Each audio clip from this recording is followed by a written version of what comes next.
there, everybody. Welcome to episode number 560 of this here electronic engineering podcast called Amelia's Weekly Fish Fry, brought to you by eejournal.com and written, produced, and hosted by yours truly, Amelia Dalton. Are you ready for some high-speed interfaces, 2D network on chips, and machine learning processors? That's right, my friends. We're covering all of this and more in this week's Fish Fry podcast. My guests are Scott Schweitzer and Ron Renwick from Achronix, and we're talking all about FPGAs this week. But not just any field programmable gate arrays. We're talking about the Speedster7t FPGAs. Ron, Scott, and I are talking about why Achronix's FPGAs are particularly well suited for networking and SmartNIC tasks. The advantages of Achronix accelerated network infrastructure code, and the details of their new FPGA-powered accelerated automatic speech recognition solution. So, without further ado, please welcome Ron and Scott to Fish Fry. Hi, Ron. Thank you so much for joining me. Hi, Amelia. And hi, Scott. Thank you for joining me. Thanks for having us, Amelia. So you guys just launched a new FPGA-powered accelerated automatic speech recognition solution, which uses your Speedster7t FPGAs. Now, before we get into your solutions, tell me more about the Speedster7t FPGA family. This family includes high-speed interfaces, 2D network on chips, and machine learning processors. Isn't that right, Ron?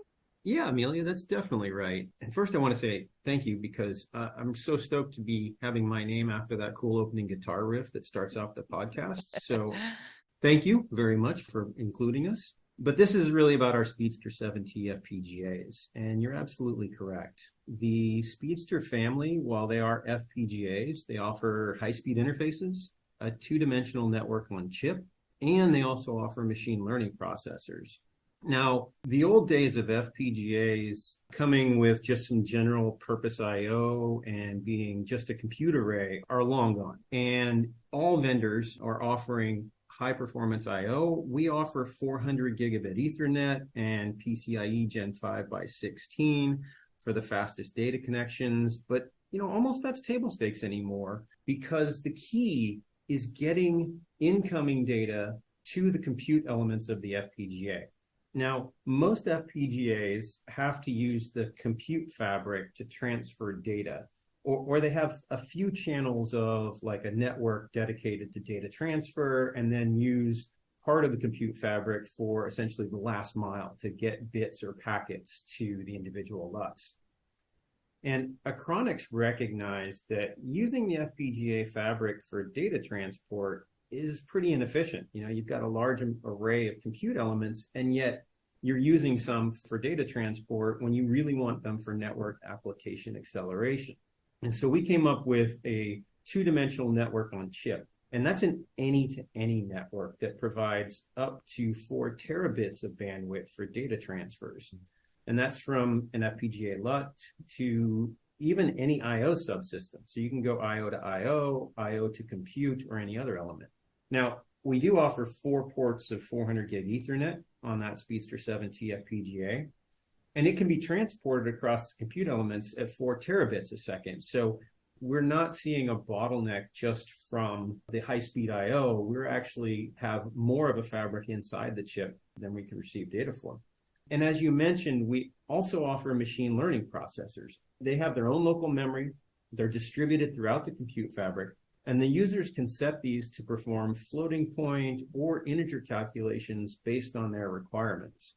And these user-selected number formats allow for much faster communication. So yeah, the high-speed interfaces, a 2D network on chip, and machine learning processors allow our Speedster7t FPGA family to accelerate a myriad of workloads. So, Ron, based on all of that information, what kind of applications are the Speedster7t FPGAs a good fit for? So keying off of what I mentioned earlier, our Speedster7t FPGAs are an excellent fit for a couple of primary applications. One is like AI ML inference. We recently released a paper comparing inference workloads across FPGAs and GPUs that some people might want to take a look at. And it's also on a blog post on our website. Essentially, what we're seeing is for inference workloads, we can get up to an 8x performance improvement. And I think this kind of ties into a recent podcast that you had with Stephen Latreille, where you two talked about co-designing software and hardware for AI ML workloads. And that can be the holy grail, but it's really hard to align the speed of software with the speed of hardware development. And while this isn't necessarily co-designed, FPGAs, because they're reprogrammable and because they have fast pipelines, can enable custom algorithms for things like hardware accelerated inference functions, which is about as close to co-designing as we can get. In addition, when you look at like our 2D NOC, what it also enables is that IP blocks can be upgraded in real time. So you can essentially copy and paste or upgrade AI inference algorithms. And so you don't take down the chip, you can actually do continuous upgrade functionality. And what that allows people to do is have flexible hardware as their software improves. Another key application, and Scott and I are focused on this, is network acceleration applications. FPGAs are excellent at processing highly parallelized data in real time. So networking applications like intrusion prevention, whitelisting, rapid access to tables for things like DDoS prevention, or any other SmartNIC DPU application can be accelerated utilizing our high-speed I/O, our 2D NOC, and our high memory bandwidth. Something we didn't touch on, but is we also offer GDDR6 memory. We're one of the few FPGAs that do that. So we offer up to 1.6 terabits of memory bandwidth across 16 banks of GDDR6, which reduces the cost of memory significantly while increasing the bandwidth access to memory for things like high-speed table lookups. So any application that needs high-speed I/O to be delivered in a timely manner, that needs continuous updating, is a really, really good fit for Speedster7t FPGAs. So you guys also offer a vector path accelerator card as well. So tell me about this solution. So our vector path accelerator card is essentially a different consumption model. A lot of customers out there will do a chip down solution where they're designing a board, they're designing an appliance, and they put the FPGA on their own PCB. And for development purposes, and then also for deployment purposes, we've developed the vector path card, which is a Speedster7t 1500 FPGA with full memory, full capability, 2 PCIe ports, 1 through an MCIO connector, QSFP-DD and QSFP56 ports for 400 gig and 200 gig performance. And it allows customers to do a couple of things. One is deploy a standard full height PCIe card using our silicon. And the other is for customers who want to do development work prior to doing a chip down design, they can purchase a vector path card, they can install it in a system, they can use our ACE suite of design tools, and they can basically run their entire solution on our chip using a PCIe card. It allows basically flexibility that they can design first and then do chip down, or they can just use the card itself to deploy their solutions. Our recent announcement about automatic speech recognition with Myrtle is a vector path card where their solution is on our chip, and it comes standard with that vector path card with the Myrtle solution. So it's a consumption model issue. What does a customer need? What does the customer need to test with? And how can they get to that very, very quickly? So Scott, back at the SmartNIC Summit, you announced a networking product. So can you tell me what this is about and what's special about your solution, given that there are so many NIC solutions already on the market? Thanks, Amelia. Yes, we announced Achronix's accelerated network infrastructure code. And what it essentially is a pipeline of, you could think of it as Lego bricks that allow a customer to build a NIC in a manner that suits the needs of their business, right? Most NICs, when you purchase them from vendors, they are what they are the day you get them, and they will be that for the rest of their life. With an FPGA-based NIC, all of the stuff in the middle between the high-speed pipes, 400 gig Ethernet pipe that comes in, and the PCI Express Gen 5 that goes up to the host, everything in the middle is basically a blank sheet of paper, right? And it's up to you or up to the FPGA provider to provide how those two pieces are connected and what happens in the middle. So what we've done for our customers is two things. We have the ANIC shell, and then we have the full ANIC. The ANIC shell provides essentially a packet interface that plugs into the Ethernet side. It's got a first in, first out FIFO buffer, because we're talking about high data rates, 100 gigabit Ethernet or 400 gigabit Ethernet. You have to be able to buffer this kind of stuff. FIFO buffer, and then there's a parser that takes the packets out of the buffer, it pulls the header out of them and can expose that, and then pass that packet of data with the header pulled out to the customer's logic. And the customer could then have in the FPGA their denial of service defense software, or their depacket inspection, or flow analytics, or whatever it is they're looking to do in the FPGA. They can have it there. And then we also provide a soft DMA engine to pass those packets up to the host code. And we have both a ring buffer DMA as well as a scatter gather DMA. And there's two different approaches because, one is more latency specific and one is more bandwidth focused. So we've got two different approaches for that. And that gives customers basically a shell into which they can put their own code. And now what we're working on, and we'll have available shortly, is the fuller ANIC, where we can drop into the center what's essentially a flow processor, or a generic flow processor, if you want to use more of Azure's context for it, as well as a rules engine. And what that does is it's a huge table for our 100G shell. It's 16 million entry table. For the 400G shell, it's 64 million. And what it allows you to do is track the status of every flow of network traffic that goes through the NIC and determine what you want to do with that flow. Do you want to drop the flow? Do you want to allow it to pass? Do you want to modify it? Do you want to reroute it? Do you want to U-turn it? There's a bunch of different things you can do with it. And then we keep all the statistics on that. And then we have an SDK that allows you to pull those statistics whenever you need to. And then the rules engine handles all the exceptions. If you don't pre-fill the flow table with what you expect, you can put rules in, and as the first packet of a new flow arrives, the rules engine will then analyze that packet, and it will fire off essentially one rule per clock cycle. Because it's an FPGA, we can actually act with every clock cycle on a packet to decide what we're going to do with it. And you can cascade through some number of rules, and eventually a rule will match. Worst case, there's a catch-all rule at the end. And what we'll do at that point is we'll do the appropriate action with that packet, and then we'll update the flow processor table with the rule or the flow action for that packet. So as future packets for that flow arrive, we know what to do with them, and they can be fast pathed to the customer logic or straight up to the host, depending on what you're trying to do. So that's what we announced back at SmartNIC Summit. It's a flexible, programmatic way to build a SmartNIC to do very specific things at wire rate. Scott, what do you think makes Achronix FPGAs particularly well suited for networking and SmartNIC tasks?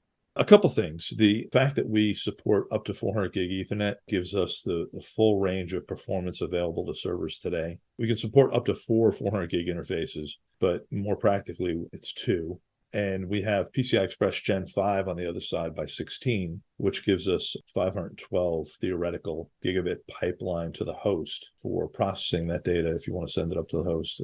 More often than not, you're going to be doing stuff in the NIC, and you're not necessarily going to forward everything up.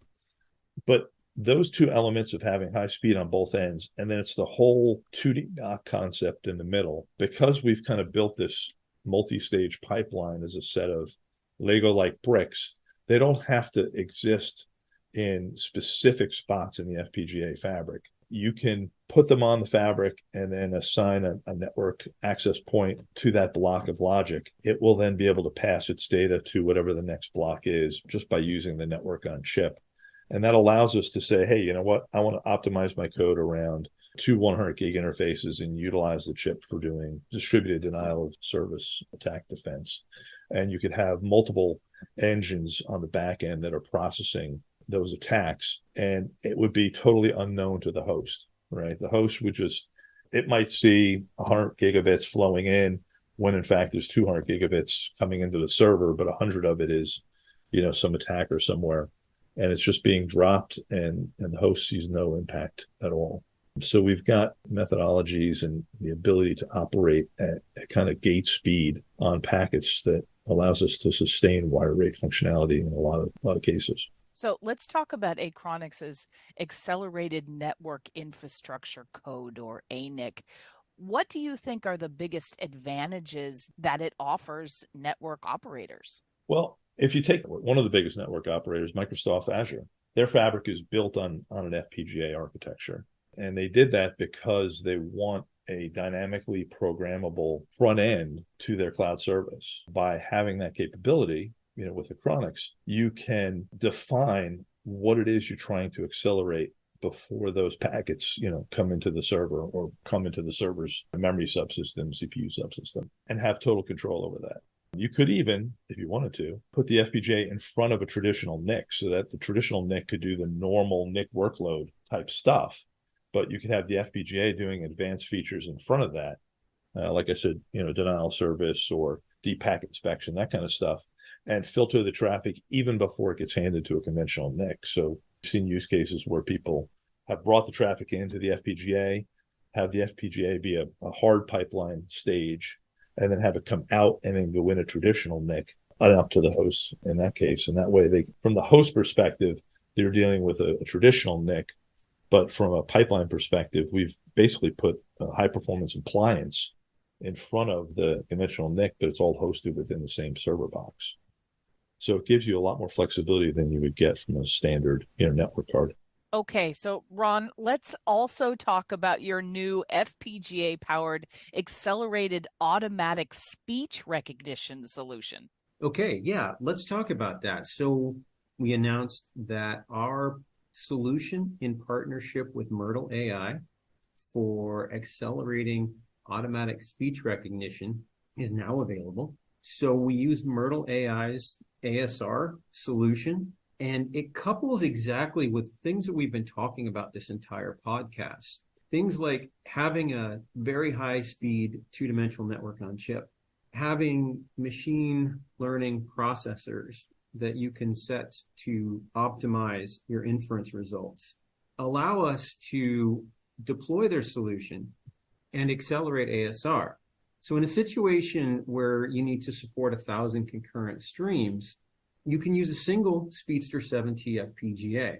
Normally that would take about 15 GPU cards or 20 CPU only based systems. So the benefit is an OpEx and a CapEx reduction, better performance, and what you're seeing is better speech to text capabilities. So like a call center will have real-time transcription occurring. And the closer you can get that to real time, the better the experience is for the customer. And then when the customer has a better experience, then they're going to like the solution better. Because we've got this extremely low latency FPGAs from an application acceleration perspective, we're enabling solutions to be deployed that can get a lot faster. You can do much more parallel operations, and you can also be a lot more accurate. Fantastic. All right, it's time for your off-the-cuff question. Now, you give my standard off-the-cuff. So if you could have one meal right now, doesn't matter if it's on the other side of the world, you need a passport to get there, what would you have? Man, Amelia, I was really, really hoping you'd throw me with a different one. I've been listening to the show for a while, and I was like, I'm going to get the food question. I know I'm going to get the food question. But yeah, so I was thinking about something else, but then yesterday we were on a call with a customer, and it turned out he and I actually kind of had some old home tendencies. I grew up somewhere near Ventura, California, and he mentioned this Mexican place, this walk-up Mexican place that has just got the best breakfast burritos in the world. And you used to swim the pier, get out, grab a breakfast burrito. And I've been thinking about that for the last 24 hours. So this doesn't take a passport, but I'm going to say the barrel at the Point Market in Santa Cruz, because after a long, cold morning in the ocean, Nothing beats a bacon breakfast burrito. Doesn't take a passport. For me, it's just about a 40-minute drive, and it includes some good time on the ocean. So I'm going to go with just my good old bacon breakfast burrito. I love it. And in one of the best places in the whole world, Santa Cruz. Love it. Fantastic. Well, it was awesome to speak with both of you. Thank you so much, Ron. Thank you, Amelia. And thank you, Scott. Thank you, Amelia. Hey, have you checked out EE Journal on social media yet? Well, you should. You can find us at facebook.com/EE Journal. If you're into X, you can monitor our tweets at EE Journal TFM. And don't forget, if you would like to follow my personal account, check out Amelia D 1978. And hey, if LinkedIn is more your thing, sure, I dig it. You can follow us or me on LinkedIn as well.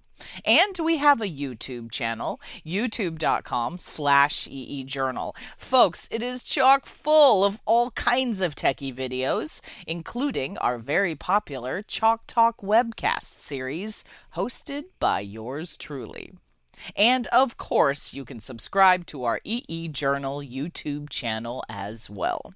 Also, if you haven't already, make sure you subscribe to this here podcast on Spotify, Google Podcasts, Podbean, Apple Podcasts, YouTube, or just about any other podcasting platform to listen to some really exciting upcoming episodes.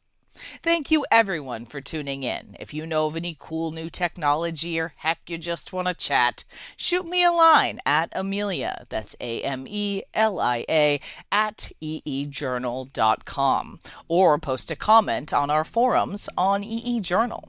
For the week of December 24th, 2023, I'm Amelia Dalton, and you've been fried.